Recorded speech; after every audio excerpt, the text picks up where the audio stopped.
Hello everyone, welcome back to Requiem Radio. Today we have a guest with us. His name is Thad, or on his Twitter handle, GigaThaad. Really great dude. He's been doing a lot of positive things so far. Been enjoying seeing a lot of his content, and he's been making a pretty good splash and helping out people a lot. But without further ado, I'll let him introduce himself for us more. Hey Thad, how you doing, man? I'm doing well. Good evening here from the Rocky Mountains. Many white pills all around. I'm always looking for them, but especially recently, there are many exciting things I'm both working on personally, and then that I'm looking at in the macro picture that are quite encouraging. So that's kind of my thing, is looking for white pills, trying to kind of cultivate the spaces that I interact with in a way that is positive and generative in a increasingly degenerating world. Definitely, and that's something that I've been seeing an issue of recently in like our circles community, where a lot of people have been posting easy, if you want to say like bait, or like negative content that just brings people down. It's like quickly gets a reaction.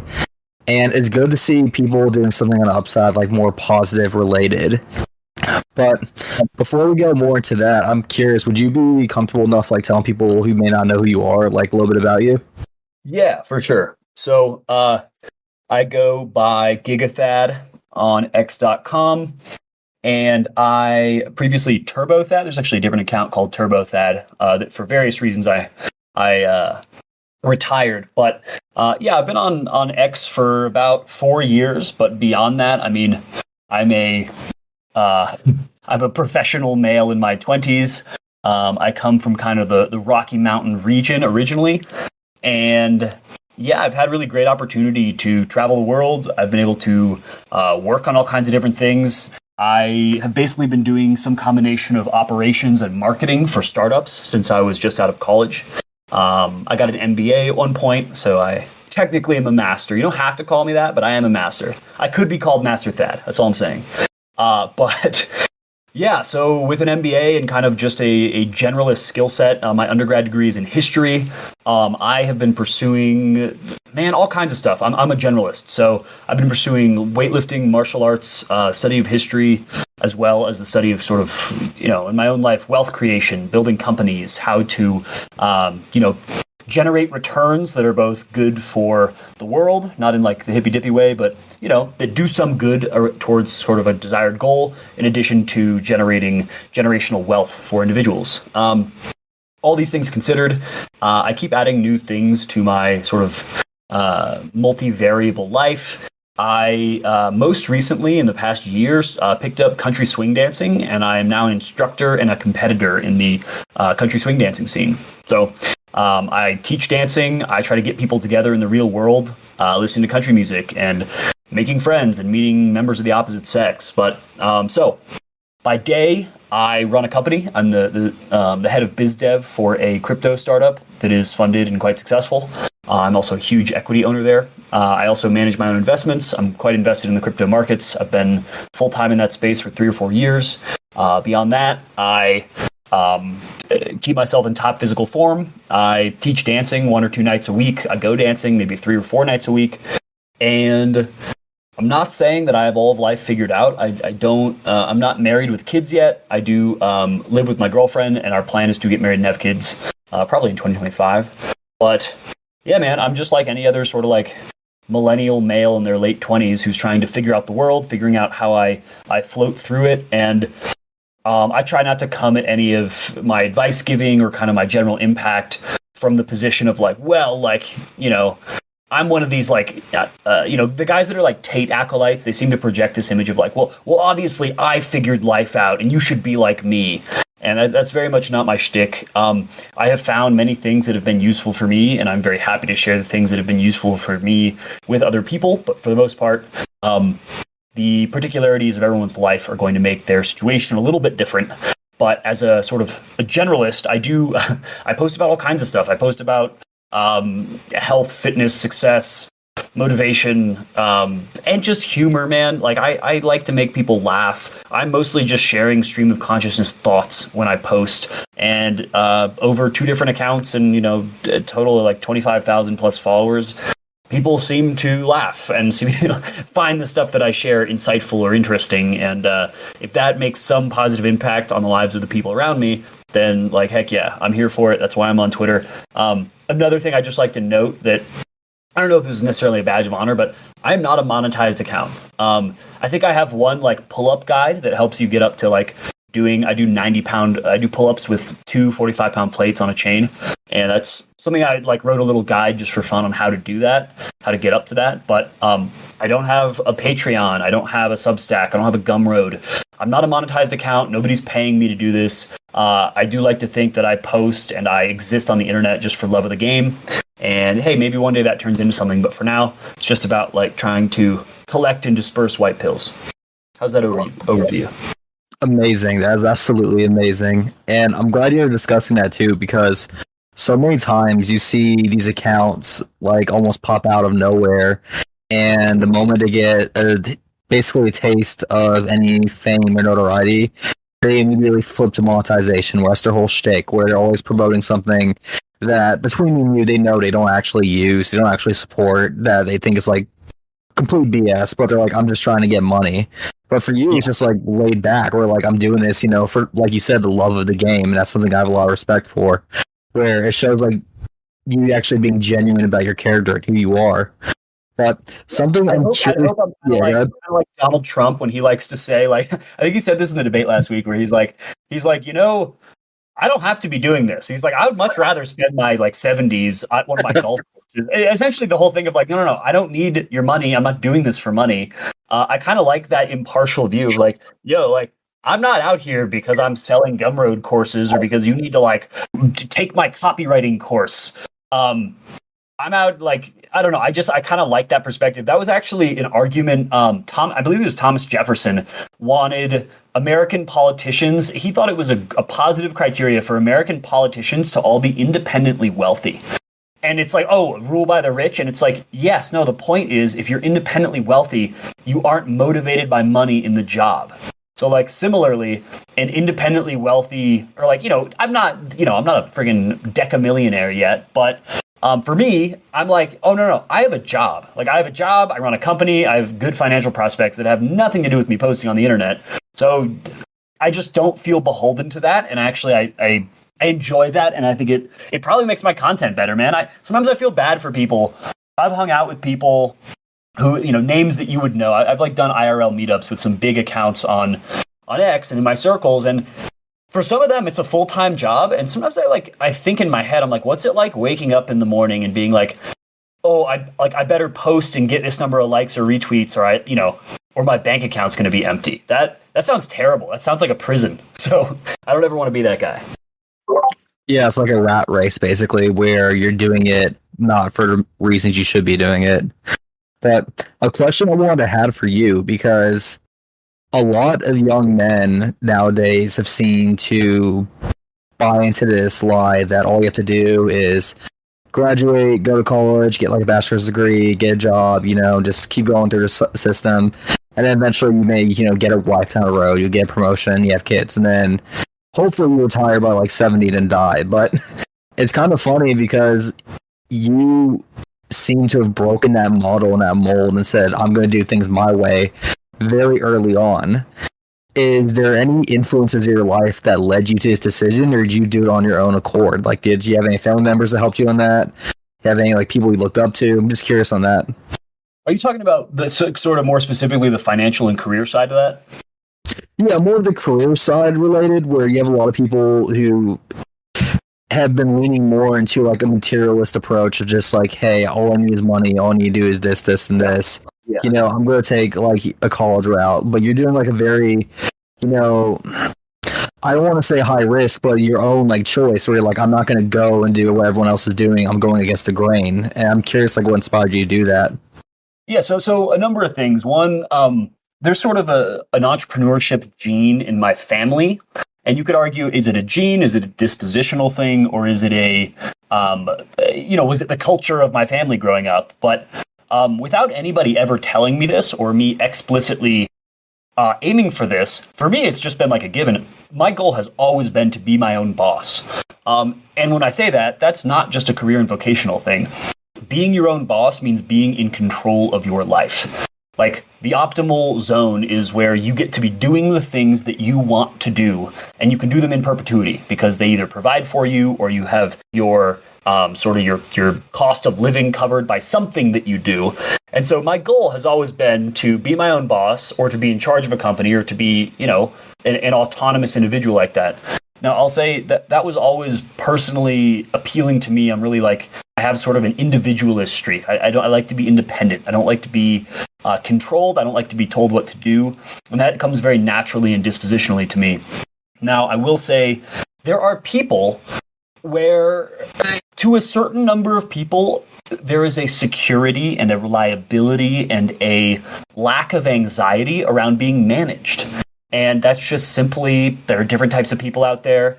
I'm not saying that I'm king archetype, but I might be more officer or general archetype versus, middle management or soldier. So I live with the anxiety of trading in assets, tens and hundreds of thousands of dollars of my own money. And that's it. That's when I tell people about that, they very often are that sounds anxious. I would never want to do that. And I'm well, no, I have great freedom because I do that. But yes, I have to deal with the anxiety of knowing that I could wake up in the morning and I've lost $50K. At the same time, being at the top of a company and being in a small startup, a lot of people are well, what if that fails? And the answer is, then I'm unemployed. It sucks. I get screwed. And that, all of the anxiety around managing your own money and managing yourself, it can cut both ways. And if you're not dispositionally geared for it, some people, man, would much rather make 60K or 80K at a big company, and they have dental insurance and health insurance, and they have the security of knowing that they can continue that. And so I think that the traditional path actually does suit some people that find security in that. Also, I'll just say more often women also like that kind of security. I just noticed that anecdotally, obviously not all of them, but women tend to gravitate towards that more risk averse behavior, because it's you have this strong, almost patriarchal structure protecting you and providing for you. It's very archetypal. By contrast, the kind of risk-seeking male impulse that I tend to have, it's when I was 19, I moved to Thailand and started, went to a professional MMA camp and just, was living in Thailand being an MMA fighter. I fought MMA. I've just done a lot of crazy stuff in my life, just kind of because I had a drive, because I wanted to, and because I didn't fear the consequences, and I was willing to take the risks. So I think for the people to whom the risky path, if it calls to you, absolutely go for it. But you could also realize, to someone listening to this, you also might be hearing the things I'm saying and think to yourself, no, I don't want to have 50% fluctuations in net worth because of markets or because of hacks. If that kind of stuff is not for you, it's okay to acknowledge that that's not for you. One of the things that I believe in is not just human diversity, but also human psychological diversity. And it's a very difficult thing that it's taken me probably a decade to get to know myself, but to really get to know yourself and to sort yourself into the various categories involves coming to terms with the stuff that you should not be doing. There are things you are not dispositionally cut out for. You can personality test, you can go learn it in the real world, but realizing that there are things that are not for you specifically because of your emotional disposition is a very important step in emotional maturity. In the same way that some people are natural salesmen and other people are not. No, definitely. And that's something that I found interesting, that you've been around doing a lot of stuff like this and having that experience on your belt at such a young age. And a lot of people, after doing that, they would almost want to settle down. They're okay, I'm burned out. I've done all these things. I just want a quiet life. But you're saying full force, let's keep going. And that's something that I feel is, you mentioned earlier, just part of your nature. I have that drive in me. I have that very let's go, let's do this attitude. And I was curious to know your opinion. Do you think that's just something that's naturally innate in people? Or is that a spark that could be given to someone who originally doesn't have it? So that's a tricky question. And I will say that I do want to settle down, and I am getting towards settling down. So I wouldn't say it's an absolute that I'm just going to be going. And, I like to think that people, I like to think that almost any quality, especially psychological qualities, if you think about, everyone falls on a continuum or like a spectrum, right, between extremes of a quality. So like extroversion and introversion is the classic example. You're either a total extrovert or a total introvert, or most people fall somewhere between them, right? You might be 60%, 40%. You might be at a 6 out of 10 on the introversion extroversion scale. Similarly, I think, and so it's kind of like you are either in danger of being too far on one side or the other side. Nobody is perfectly in the middle. So I usually use the example of like narcissism. People are either, any person, you, me, we could like place ourselves on a spectrum between, or a continuum between being a narcissist, so loving yourself too much, and being the opposite, which there isn't actually a word for that, but hating yourself, like the opposite of a narcissist, anti-narcissism. You lie somewhere on that spectrum, and actually, you should know whether you are more in danger of being a narcissist or a self-hater, because that's just important self-knowledge. And you meet people like that. People either have a lack of self-confidence or they have too much. So to your point, back to the subject. For the most part, people are either too ambitious and too much of a striver. They've got the spark, that thing you're talking about. People are either too bent on that side, or they are too complacent. So the opposite. They have no spark. They're totally satisfied. They'll go, get a really boring job that's totally unfulfilling. They won't push themselves physically. They'll just be ultra satisfied. And it's really a satisfaction thing. So highly satisfied people versus highly unsatisfied people. Now, the highly satisfied people who are fat and happy and have a boring job and don't do very much, that has its own set of problems. You're going to be basically a loser. Like, you're never going to push yourself. You're never going to go get jacked. You're never going to bench press 315 pounds. Like, you're never going to run a marathon. But you might be like pretty content with like smoking weed and playing video games. So on the other side, and that's where I sit on the other side, which is also double-edged, which is important to know. My danger in life for myself is that I will never be satisfied. I suffer from a lack of satisfaction and an inability to reach it.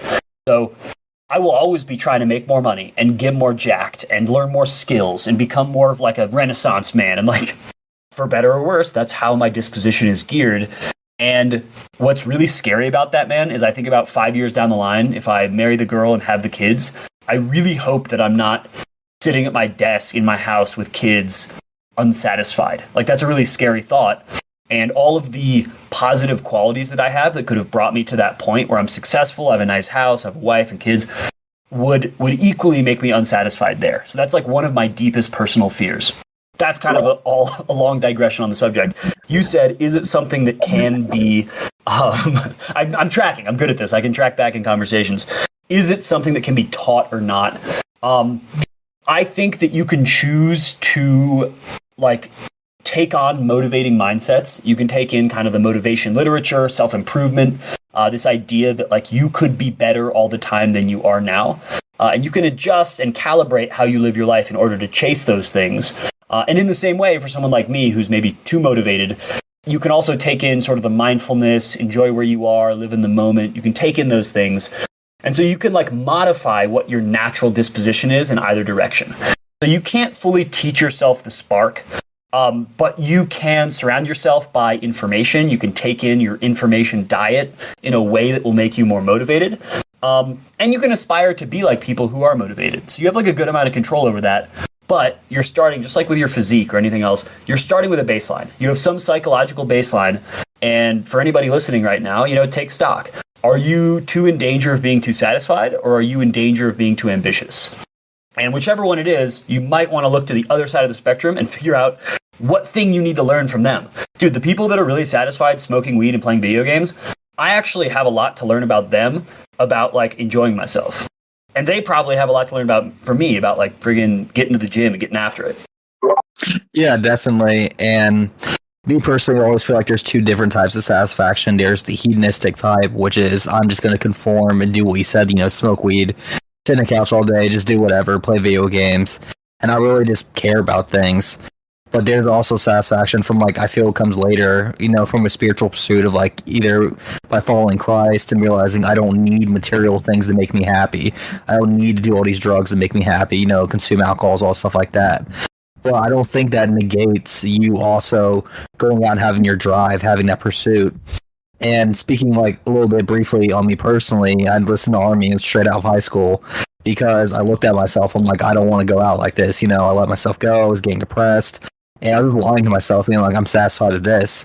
And it wasn't until I was surrounded by a lot of like young guys who were very much similar to how you are now, big dudes who are like, okay, we're working out, we're motivated, to like that spark up in me and get me moving to where now I'm like, I want to do more with my life. I don't want it to settle. I don't want to stop improving, You always gotta keep pushing forward. And that's something where I feel like a lot of people today, especially young men, are broken down and they can't get that. But if you could say anything, I'm curious about to the general populace today of young men that you see is the biggest issue they should try avoiding or fixing, what would it be? Being like, hey, if you're young, avoid this, don't do this. What would you recommend for them?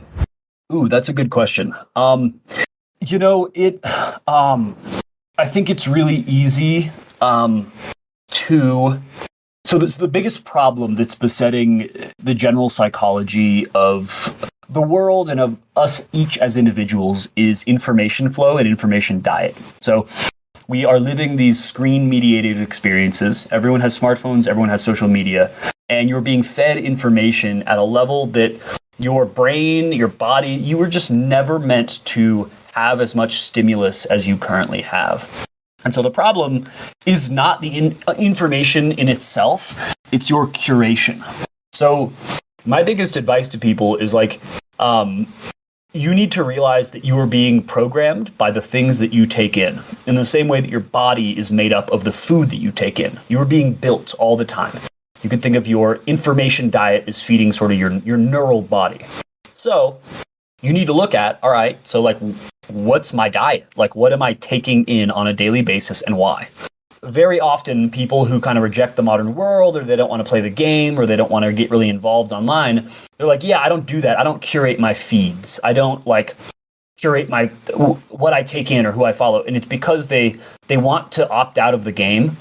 But unfortunately, this game of the modern digital age, I always say you can play to win or play to lose, but you must play. You don't get to choose. Like, you will play.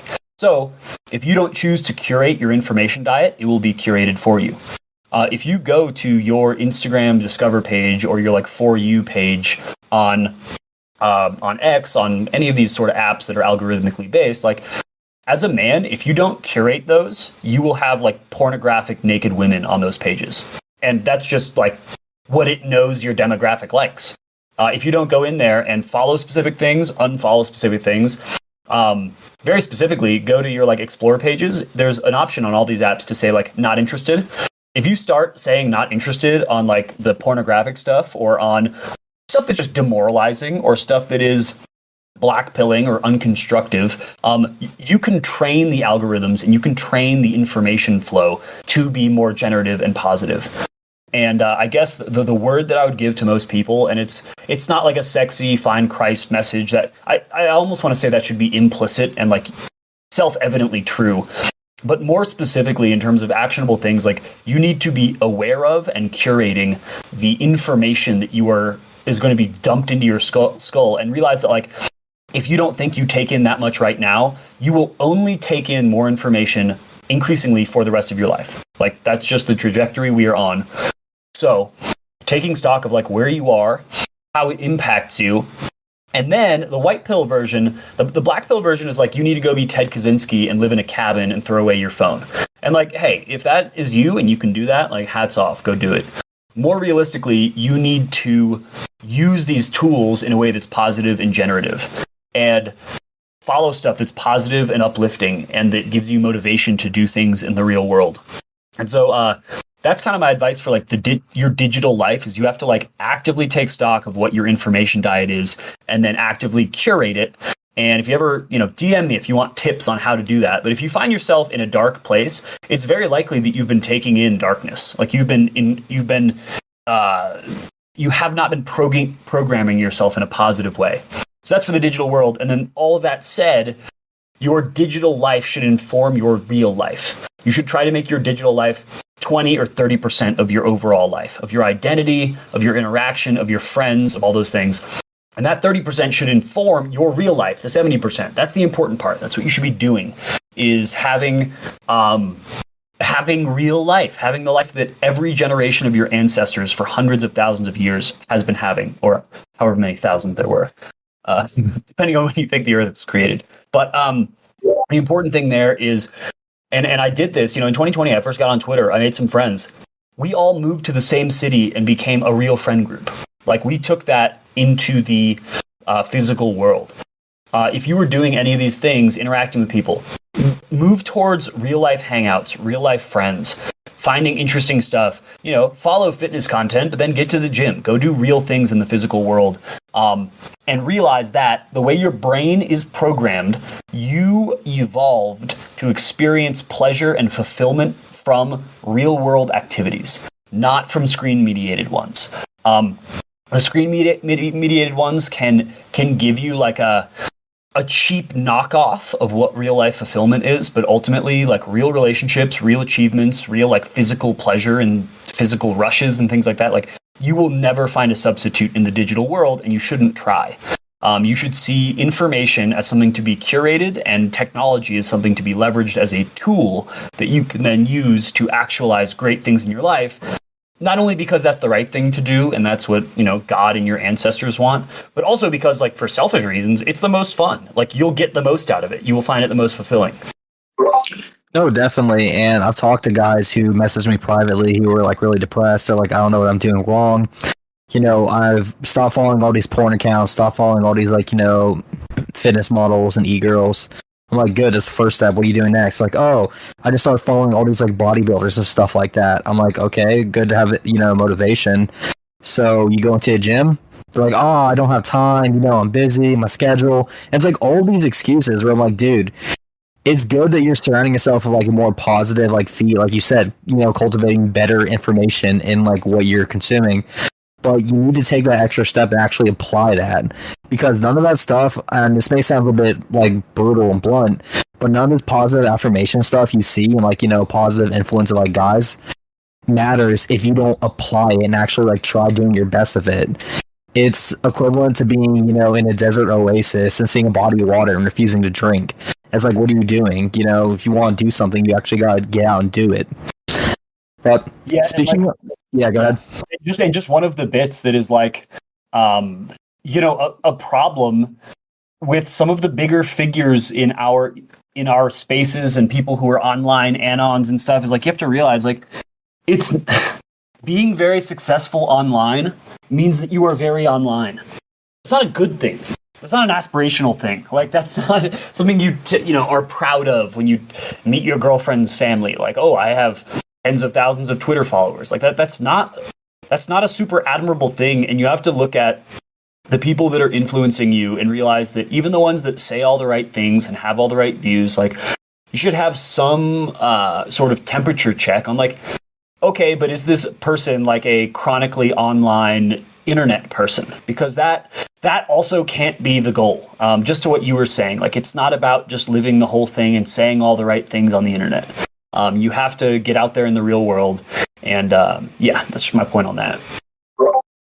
No, exactly. And excuse me. And that's something that's very important that we should like get through, especially with a lot of people, mainly younger dudes. But really quick, you mentioned earlier in the podcast you're very big on white pilling. Can you first explain for the audience who don't know these terms, like what is black pills and white pills? And can you explain why you should avoid like black pills in favor of white pills? Because there's so many times I see so many young guys with potential to get sucked into the monotony of being like, yeah, it's so over, there's nothing we could do, and just giving up like that, or just like, it's just depressing being around them. I'm sure you've met people like that yourself, but would you be okay clarifying that for us? Yeah, totally. So the pilling language, as far as I know, I believe the origin of the meme is the famous Morpheus and Neo Matrix scene, where Morpheus offers a blue pill or a red pill to Neo, and it's kind of this thing of like, do you want to wake up or do you want to go back to sleep? Do you want to learn the truth about the world or do you want to go back into the Matrix? So that was the origin of red pill and blue pill.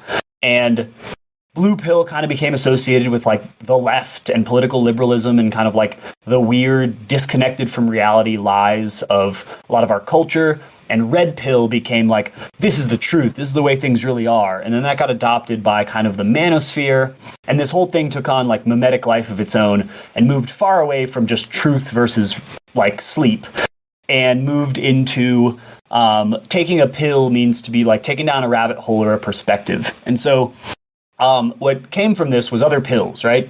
People don't even really use red or blue pill anymore. Black and white pill are much more commonly used. And so in a nutshell, the difference is black pill is it's over, and white pill is we are back. Black pill is the negative interpretation of anything. Black pilling means everything is screwed. Both you personally, the world, everything is bad. It's the most negative, pessimist view of reality. And it's oftentimes based on real stuff. Like you see crime videos, or you see the state of inflation, and people will say like, I'm black pilled, or this is very black pilling, as in it makes you sad and pessimistic for the future. And the problem is that black pills do numbers on the internet, right? I can't tell you how much I despise the fact that like in my Twitter feed, even though I don't follow stuff like this, like inevitably I will see like the latest video of like someone getting beat up at a gas station, or like interracial crime, or a cop shooting somebody. And like people share that, and it's black pilling. It's negative. It's not encouraging anything. The people who support black pilling and sharing the crime stuff, like they will argue like, well, you can't ignore that it's happening. Like you have to be aware. It's all about spreading awareness. And it's like, okay, but are you spreading awareness? Are you spreading an interpretation that there's nothing that can be done and that we're screwed and that it's all over? Or are you doing it with like a positive slant of like, here's how we fix this, or here's a solution, or here's what you should do instead? When somebody shares a freaking like latest like interracial crime video from New York City, they're not doing that to spread awareness or to say like, hey everybody, like don't go near this block in New York City. Like they're just trying to trigger outrage and get numbers. And so that's the black pill. It's the negative interpretation of reality. And it is, more than anything, I think the most important thing is these are choices. Neo has a choice to choose the red pill or the blue pill and see where it takes him. And so similarly, you can black pill or white pill about the same two things. So like our president is like a guy with dementia. If you choose to black pill on that, you're like, man, like China's going to take Taiwan. We could get nuked. Like it's all going down the drain. Or you could say like, and this gets into white pilling. So white pilling is the positive interpretation. White pilling is I'm going to take the information I'm being bombarded with from the world, and I'm not going to lie to myself, but I'm going to look for the positive interpretation of this. It's kind of the classic Jocko, like good. Okay, like we have a president with dementia. That could mean huge political opportunities for change, for forces for good, and for, fixing a decrepit system. And this could be like the low point of our decrepit system that will be radically reformed because our president is an old guy with dementia being controlled by like puppet masters we can't see. So to take the white pill is to commit, and this takes discipline. This takes emotional discipline to be like, no, my life is going to be good. I'm going to make it good. The world is going to turn out well. God has a plan, and I don't know what it is always in the moment, but God has a plan. I'm going to make the best. I'm going to make the best of what I am given in front of me. And another part of the white pill is I'm going to choose to either ignore or sublimate the negative black pilling aspects to reality because they aren't useful. Like it's not useful to me to dwell on all of the bad things. And like, should you be informed? Yes, be informed. But it's finding that fine line of like, I'm going to be informed about the world, and I'm going to focus on generative, positive projects and things that can create a better world and glorify God. And this is all choices. And again, just like curating your algorithm, like you have the choice between the black pill and the white pill in so many things. And so I look at modern problems and people who talk about them, and the very simple question is always, so what? Like, so what are you going to do about it? So what's the plan? Do you have a solution? Because if the person doesn't have a solution, it's not very useful listening to them. And this is where posters, get caught in this cycle of just blackpilling, because it does numbers and they don't provide generative solutions. So like, one of my big projects right now is what I call dance hall nationalism. I teach dancing. I think everyone should go country swing dancing, specifically country swing dancing, because it draws together in a vibrant, dignified setting a bunch of young people. It mixes the sexes. It attracts people who are predominantly Christians or have like right of center views, have good family values. And it's a really good environment for making friends, for meeting a girlfriend. Like, it's an amazingly generative solution to many of the problems.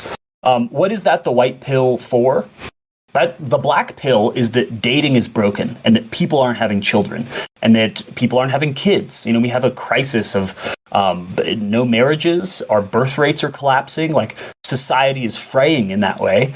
And I know that, dude. I could tell you all the numbers. I know birth rates really well. I'm very interested in demographics. But I have a positive generative solution, which is like, hey, what if I got enough of my friends and followers and young men listening to me off of their screens and they went to the bar and started country dancing on the weekends? I could open up a whole world of like positive relationship formation. And, it's led me on a great path. I've watched it happen for other people. And so that's just one example of like how to white pill in the context of something that could be blackpilling, which is like, oh no, everyone's isolated and on our screens and they aren't dating and they aren't having kids or families, or like our society is fraying. And it's like, okay, let's do something about it. Let's form communities. Let's go take part in like healthy eugenic behavior. And there's so much potential for positive there. And, I keep my focus 80% on that positive solution and trying to help men get fit, get healthy, get social, get out in the world, become competent. Because frankly, man, like, that's more worth my time, and that's where I would rather spend my cognitive cycles is on the white pilling and on positive generative solutions. But the black pill is the negative, the white pill is the positive, and it's a choice in how you interpret the information coming into you from the world. Definitely. And what people need to know, no amount of philosophy, no amount of political theory, no amount of being chronically online is going to cure you being like, upset or like depressed. That's something you need to get out there and like be more optimistic, be with the boys, if you will. And I'm glad to hear that you're doing like an actual event where it's like, hey, his guys getting around with each other, hanging out, doing something positive for a change. It's frustrating because you don't see that a lot. A lot of issues, this is my own personal theory on this, is guys are pretty isolated. No one's going out there and having like friend groups like they used to. There's no cliques anymore as common as they used to be. And I'm telling like people like myself, what I've been doing is going out and meeting like a group of guys, hanging out and being proud of our faith, being proud of like who we are, being proud of like our culture and stuff like that. Like recently too, people get mad when you mention like talking about the Civil War, talking about American history, and being like, you know what? Everyone's saying I should be ashamed of like being American. I should be ashamed of like, the people who fought during World War II or the people who fought during the Civil War. Why should I? Those are my ancestors, those are my family, those are my people. They were warriors, and at the end of the day, and they fought for a good cause. I'm not going to be ashamed of that or tuck my head and apologize for something that they believe is honorable. You know what I mean? And it just breaks my heart, like, seeing so many guys kind of, like, fold like that, if you will, and be like, I'll just go about it with, like, what we're doing. But it's really refreshing seeing, a change and be like, hey, excuse my language, fucking proud to be American. Be proud to be who you are. Be proud of, like, yourself and your culture and your people, because if you're fed this BS lie that you shouldn't be proud of being, a certain group of people, you should be proud of being this, then you're not going to be that. You're going to be broken down. You're going to have your spirit taken from you, basically. Yeah. One of the phrasings that I've always liked for black pills is demoralization porn. It's demoralization porn. It's to make you feel terrible about yourself, your history, your group, who you are, where you are, what your prospects are in this life that God has given you. And frankly, there's a lot of it out there. As an interesting sort of like straddling of different spheres of ideas, like I recommend that every man reads Bronze Age Mindset. And like I love Bronze Age Mindset. I really like BAP. I like his content. I say that as like I was at church this morning. I'm a Christian. And I think I can split the difference there in terms of the parts I agree with and the parts I don't agree with. But some of the great, I will say that Bronze Age mindset is like a great diagnosis of the modern condition, especially for men. And the diagnosis is very on point, and it's done by a skilled doctor who is BAP. But we might disagree on the solution, right? Because a diagnosis is only half of fixing a condition. There's the diagnosis, and then there is the prescription. So what should you do, or how should you adjust how you're living? And just to your point on that, like there's a great diagnosis in Bronze Age mindset of modern society, and you can use any of the language that he uses or not. I'm not going to use it because I'm not going to assume everyone's read that book, but there is a great sort of concerted effort to break the will and spirits and to demoralize the male vital spirit, the spirit of fearlessness and carelessness and energy and like youthful vitality. And you can recognize it. It's all around you. It's, if you're a man in your 20s like I am, like we experienced this from when we were little kids on the playground. Like being told, I remember being told in first grade that we couldn't play like war on the playground. We couldn't pretend to shoot each other on the playground. Through the ages, being a rambunctious boy, especially in our education system, they try to break your spirit and they try to take that vital energy away from you and make you ashamed and make you think that you're the bad guy in society. And, understanding that that's what you're up against, you have to just be wary that like society and our modern sort of like degenerative culture, it isn't functioning. And so if it isn't functioning and it isn't reproducing, and its rules are that like you're the bad guy and it's bad to be like a straight male and all of these things, like then you should throw out the other things it's telling you, which is that you should try to, muffle your ambitious instincts, and you should try to sit still and be quiet and be sort of a passive, feminized, like castrated man. All those things are what's set out against you. And again, you could black pill about that, right? You could be like, our society has become so feminized and we live in the long house and it's all this horrible thing. Or you could say, okay, well, no, these are the conditions that I'm dealing with. There are far worse conditions that many of your ancestors dealt with. And so in this sort of modern spiritual war, you just have to recognize, here's the playing field, here's the battlefield, and the war is for your own spirit and for your own energy. And you can choose, because it's so much of this is in the head. You can choose how you're going to live and think and cultivate your experiences to defy that power. So much of the beating down of men and of people generally today, it's all in the mind. Like, thankfully, there are not like literal police knocking on doors forcing you to be a certain way. It's all a war of information, and they're trying to trick you into making yourself a certain way. And so by the same token, you have the choice to make yourself in any image that you would like. Definitely. And I wanted to get your thoughts on how we could fight back and almost get more of a culture back for ourselves. And I know so far you've been laying down a pretty solid groundwork where you're like, hey, embrace who you are, actually have a group of people in real life going forward. But what would you say, for example, government institutes like tearing down statues, for example, or saying we shouldn't be looking up to these people? How do you fight back against that? Do you still go out there and you get involved in politics, or do you just keep building your communities and groups? What's your best approach there?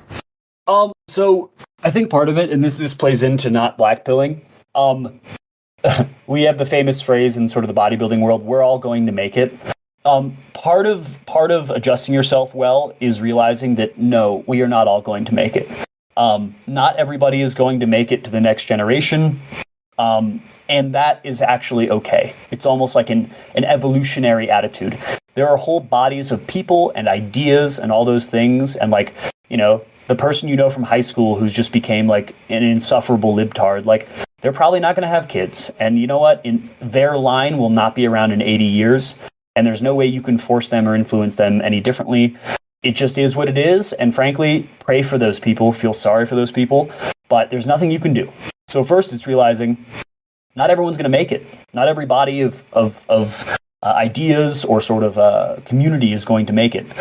So knowing that, I think the first piece in building a culture and in finding your place in the world is you need to find your people.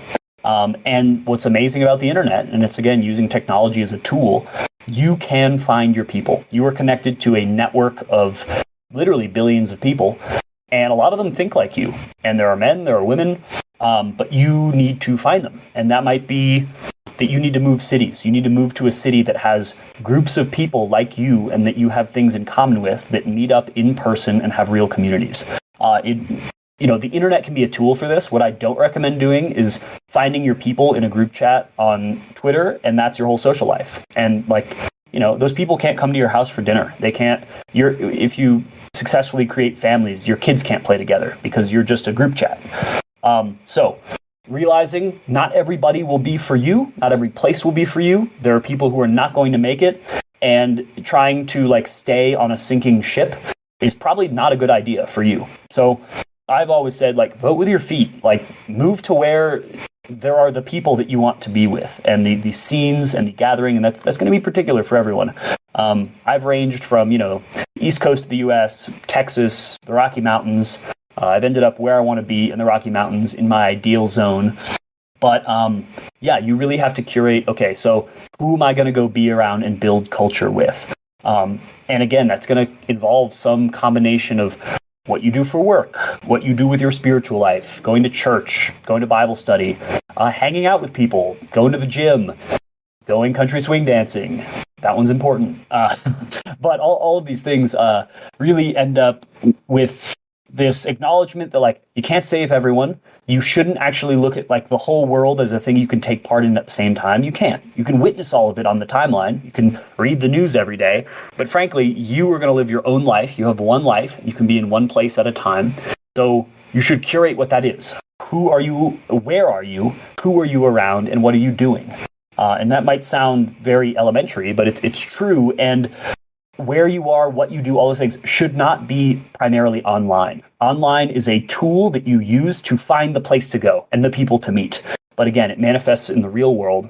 And to your question, the way that we build culture is by associating with each other. And we have this great, if you live in America, dude, you could pack all your stuff in a car next week or next month, tell your landlord you're out, and you could pack all your stuff in a car, you could drive somewhere new. We have this great freedom of association and of travel.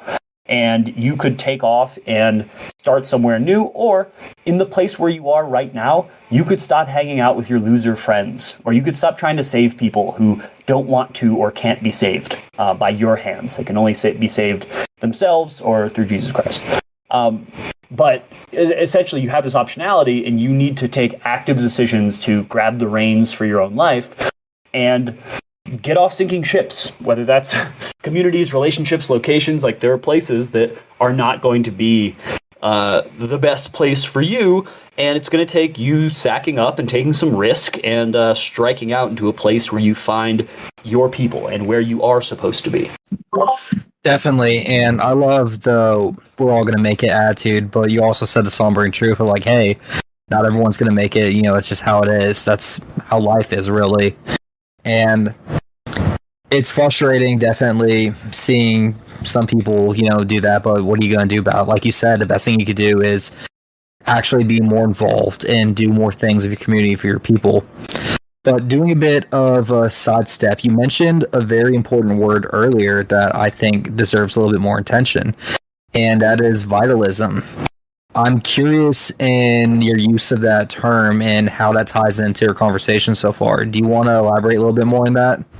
What does it mean to have vitalism? What does it mean to get out there and do these things and overcome these obstacles? So the idea of vitalism, and this goes back to early 1900s, late 1800s philosophers, and there are kind of more heady philosophy class interpretations of this, and I choose not to use those and have the very heady philosophy conversation about this. I understand vitalism to be basically the philosophy that you have a vital energy in you that is inborn, that is not necessarily your physical organism, but that some fusion of your soul and your physical manifestation has an energy to it.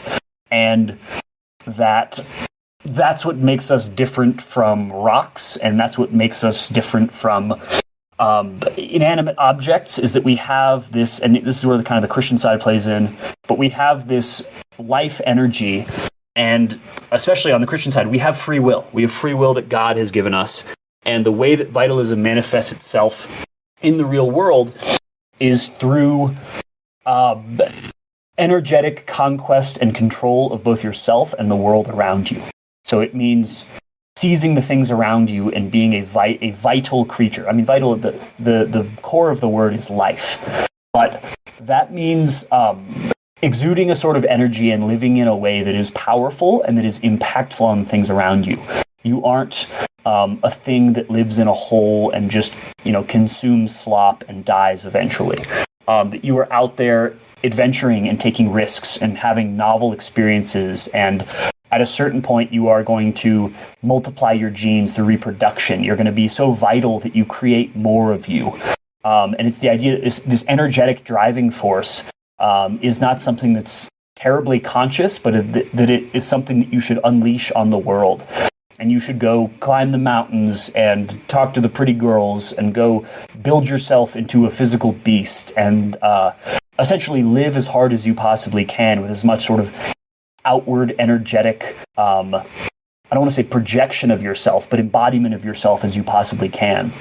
And vitalism is the idea that, not the idea, but embracing a vitalist worldview is that you are not something to be kept in a closet, and that sort of innate spirit, especially present in men, is not something to be like swallowed and tamed and toned down, but something to be like fully embodied in any aspect that sort of takes. And the lower and more base interpretation of vitalism is like you need to just go be like jacked and have a lot of sex.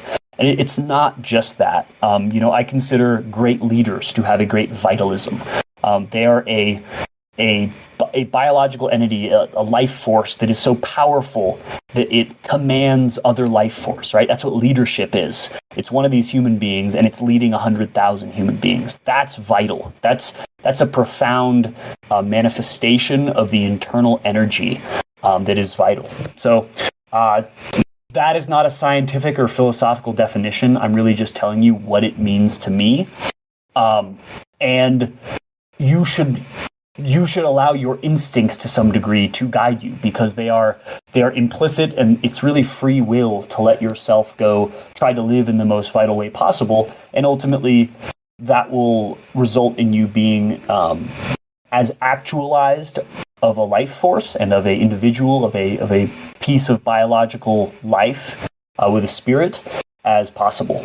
I feel like I'm kind of talking in circles a little bit there, but that's what vitalism would mean to me. And I think that the attacks on vitalism by sort of the more conservative Christian crowd, or people that don't understand BAP or literally didn't read Bronze Age mindset but still criticize it, is like, oh, vitalism just means like I have to go be Andrew Tate. Like that's while he exudes a certain amount of vitalism, I think that there is sort of like there's a misunderstanding of that term and an intentional mischaracterization by people who like want to attack it. Does that answer your question?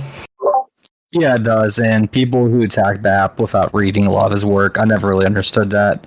It's almost out of like a weird like fear where they're like, oh, he's gaining popularity and Steam, people are picking him up. We can't allow that. Which is really annoying, because I don't see anything wrong with like mixing, let's say for people like us, Christianity, like a form of like vitalism, like to be actually moving forward and like proud of that, wanting to have children, all these things like that. But I just see it always as like pointless, fighting if you're just like going after a guy. It's like trying something new for a change. But exactly. Something I want to know more going over, because I know we're getting close on time, your business side. I'd be curious for you to expand on that. So you mainly you said you're working in like stocks and like Bitcoin. What are you currently working on now? Like what projects you got going? So I've always got a number of irons in the fire. My goal is to be in the same way that I am interested in being, having high physical fitness, but also having high intellectual acuity, being well-read, I want to be well-rounded as a person. That's how my vital energy drives me, and I listen to it. I follow that. So financially and in terms of career, I've been working in cryptocurrency for about 3 or 4 years, and that's dealing in various assets, but also basically trying to build financial products. I always say anybody who tries to make crypto sound complicated is trying to sound smart. It's actually not complicated. It's basically running business models that have existed forever, since the first writing in ancient Sumeria.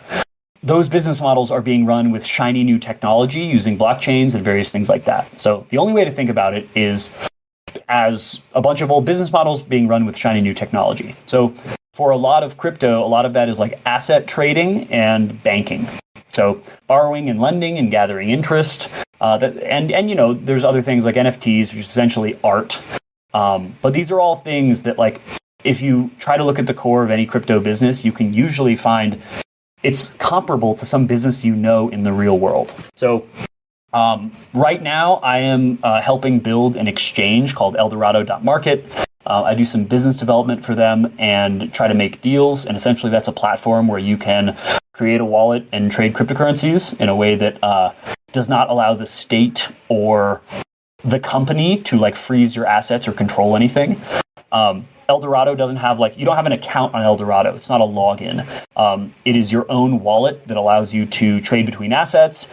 And the goal would be to get your money out of the failing dollar system, which, inflation, the number I place for inflation in the last, since 2020 is 40%. When I'm honest about how much I spend, how much I've observed, as well as the various number, sort of number crunches on that. But, at 40% inflation like that, you're going to lose half your money every 9 years. That's terrifying. That's horrible. So you need to get off that sinking ship. And my goal for turning my, my spheres on Twitter, kind of base Twitter and stuff, Christian Twitter, fitness, are not very crypto savvy. I'm not speaking to a crowd that really gets it or who really are in it. What I'm trying to get people to understand is that you should probably be in assets that the government can't freeze or steal from you or inflate. And currently, if you look at the money we're shoveling out the door to Israel and to Palestine and to Ukraine and to Taiwan and to just random friggin' ridiculous aid packages we give yearly to the whole country, continent of Africa, you are having your currency inflated away, you are being stolen from, and you're losing your purchasing power. So my goal is that everybody and all my followers open their mind enough to you should have a Bitcoin savings account, meaning you should own some Bitcoin. You should own it in a wallet that's actually yours. You should not own it on a big company like Coinbase or Binance or Robinhood, because you don't actually own Bitcoin when you use those platforms. You own an IOU that says hypothetically they need to give you Bitcoin if you asked for it. You need to own your own wallet. You have to self-custody your funds. That's the phrasing we use. And ultimately, what's this all about? Is this about making Andrew Tate money? And the answer is no. My goal is for my friends and my followers and everybody I can possibly influence. My goal is for everyone to be able to afford a house. And why do you want to afford a house? To have a family in, and to have children that you love, and to have a wife.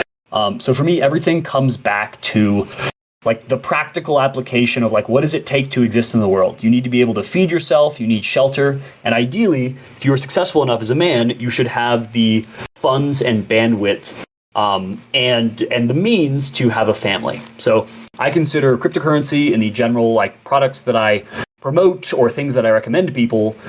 I am encouraging people to use Eldorado to kind of get out of our rigged financial system and to gain wealth for themselves.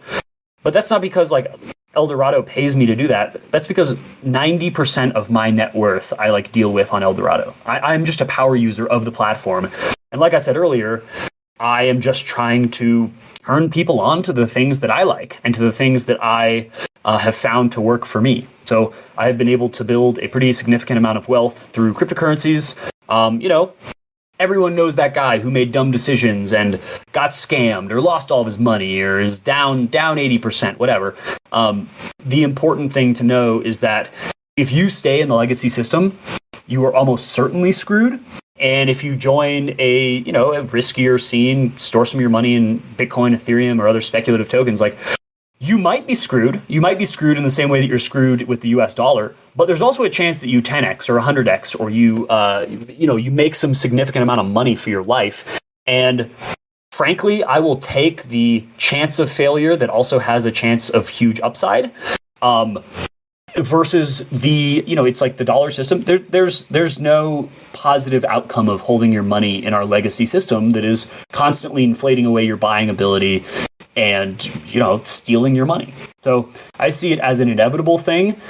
I think that the right, and, if you look at Trump's recent comments on crypto, he's incredibly pro-crypto. The right and kind of like the general spheres that I'm in are going to end up being heavily pro-crypto and owning crypto and getting out of the system and preserving our wealth there. I'm just a little bit earlier than most people. I'm not like arguing this. I'm not like saying like this is how it should be. I'm saying this is the direction that it is going inevitably. I just happen to be like trying to get people in maybe before the general mainstream is going to adopt, but that's the direction that society is going as like currencies fail. And, you could use Eldorado. Eldorado is my favorite platform. I work with them. You could use other ones. I could DM you friggin' like 7 different platforms. You don't have to use the one that I say. Again, I'm not plugging a referral code here or anything like that. I'm trying to help people manage their financial lives. And ideally, again, it's always important to ground. Most like make money courses on Twitter don't tell you what you should do with the money. What's the goal? And I nest everything in a broader why. My broader why is be able to have a family, be able to get married, support a woman, support children. Ideally, that means you need to have a house. So for me, it's always like very pragmatic. The goal is that we can all afford houses. There are different ways you could do that. My specialty way that I know the most about is through basically investing in crypto and managing your finances in a savvy way. So that's kind of my like career and professional side. And, it's kind of like I already am going to make a lot of money from it. I actually don't, if not a single one of my followers or your listeners get into Eldorado or you get into crypto, I don't lose anything. Like I'm going to do well no matter what. I know that I'm already set up. What I'm basically trying to do is get people on this financial arc before the rain comes. And I do consider it meaningful, and that's why I love the work. Like, I want people to have financial freedom and to reach escape velocity with their personal funds and with their lives and with their savings. And if there's anything I can do to build products and help, like, spread the word and help people get on the financial arc, and when I say the financial arc, I mean, like, basically assets that are not going to be inflated away in, like, the sinking of the world, which is what's going on with the dollar. So my goal is to help people, and really, I'm not telling them to do something because it helps me. I'm telling them what I am doing. I always say on the financial advice item, I will say, I will not tell you what to do with your money, but I will tell you what I do with mine. And that's basically what I'm doing. I'm trying to tell everyone what I do with mine. And you know what, man? I'm not Andrew Tate. I don't have tens of millions, but I've done pretty well. And I'm going to like buy a nice house next year. And that feels pretty good. That's been my goal for my 20s.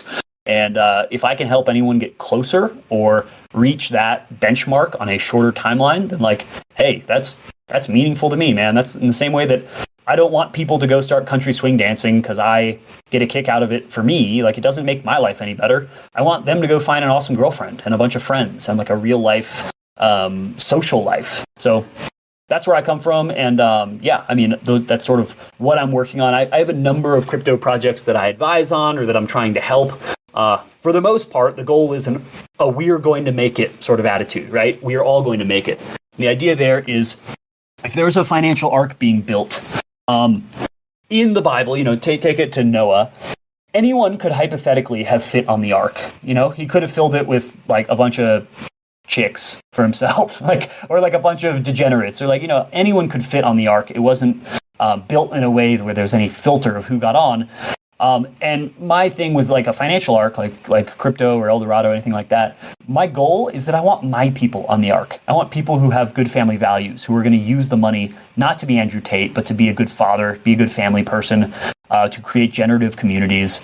So I am trying to the best of my ability to get people who are aligned with me on values to be aligned with me in terms of like wealth creation strategies so that we can all make it, so that we can all have a house. It's quite simple and utilitarian for me. So, yeah. Thank you for that. It's a really good explanation. And real quick, where can people listening into the show find you at online or in any of your platforms? So if anyone wants to follow me, I'm GigaThaad, GigaThaad on X.com, on Twitter.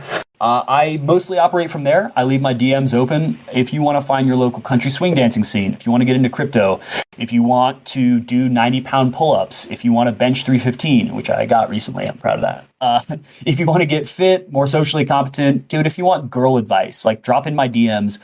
I am not going to hit you with like a freaking Venmo link and you have to pay me. Like, I don't sell anything. I'm just trying to help. And, yeah, for all my things, really, GigaThaad on Twitter is the best way to find me. I can route you to my various other projects, but that's kind of the home base, and that is the mask on the internet that I primarily wear. But keeping in mind, and I mean this seriously, you can go scroll my page as GigaThaad. GigaThaad is 20% or 30% of my identity. It's not 70%. My identity is a real dude in the real world, and I post about my real world life and experiences and insights. I post about it on the internet. But my life is as a real world person doing real shit out here and having fun, trying to make great things, make money, relationships, all those things. But the emphasis for me is always going to be, hey, in the same way that I would tell you to get off the screen and get out in the real world, I say the same for myself. I try to live by it. And yeah, anyone listening, drop me a line at any time. I'd love to speak at length about any of this more. God bless you for that, man. You've been an amazing, phenomenal guest, and I'm glad to have you on our show. Is there any last closing comments you'd like to share with the audience? Anything you want to say before we go? Man, I think that is it for me. I'm going to go cook some steak, and then me and a bunch of my dance friends, it's a Sunday night, we're going to go to a hot springs. There's a live band there, and we're going to chill in a hot springs to some music. And it's going to be great. And yeah, it's been a total pleasure talking to you. I'm happy to come back sometime. And yeah, everyone be well. God bless you. And keep taking the white pill. Definitely. God bless you too, man. And it's good to have you on the show. You're more than welcome back anytime. Right so on. This has been another episode of Requiem Radio. I'm glad you guys enjoyed. See you in the next one. See ya.